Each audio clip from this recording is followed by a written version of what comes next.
It was perhaps the clearest indication yet from Manila that it's looking to work with Beijing, not against it. On Monday, the new Philippine President Rodrigo Duterte said the two countries will cooperate bilaterally to resolve a dispute in the South China Sea. He said his case is bolstered by a court finding 2 weeks ago, rejected by Beijing, that appeared to validate Manila's claims over some of the waters and the islands there.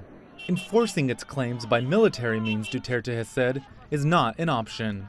Instead, he's appointed a special envoy to Beijing. I think Duterte realizes that China is very important for the Philippines. If the Philippines wants to upgrade its creaking infrastructure landscape, China could be very crucial for the Philippines to develop itself further. Perhaps the biggest surprise of Duterte's speech was his announcement of a unilateral ceasefire with rebels.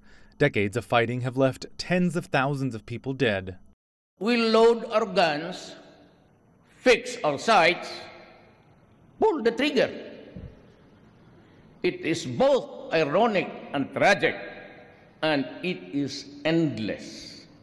Leftist political factions welcomed the announcement and said they would review the offer. Duterte also extended the possibility of peace talks to Muslim separatists in the south, but he showed less patience for the more hardline Abu Sayyaf group, accused of cross-border kidnappings, and also to the country's drug lords.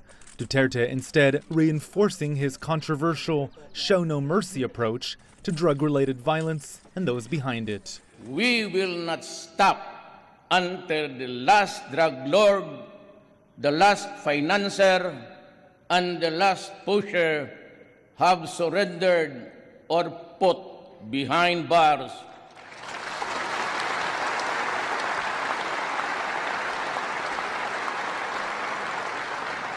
Or below the ground, if they so wish.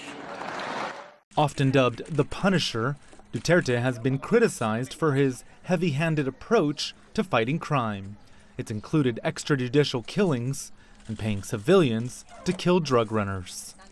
Later this week, the U.S. Secretary of State John Kerry will meet with Duterte and his foreign secretary. It'll be the highest level meeting between Washington and Manila since Duterte took office. U.S. officials say the two sides will discuss, quote, a full range of issues that most certainly will include the ceasefire, the crackdown, and of course, the South China Sea. Rowie Ruttenberg, CCTV in Washington.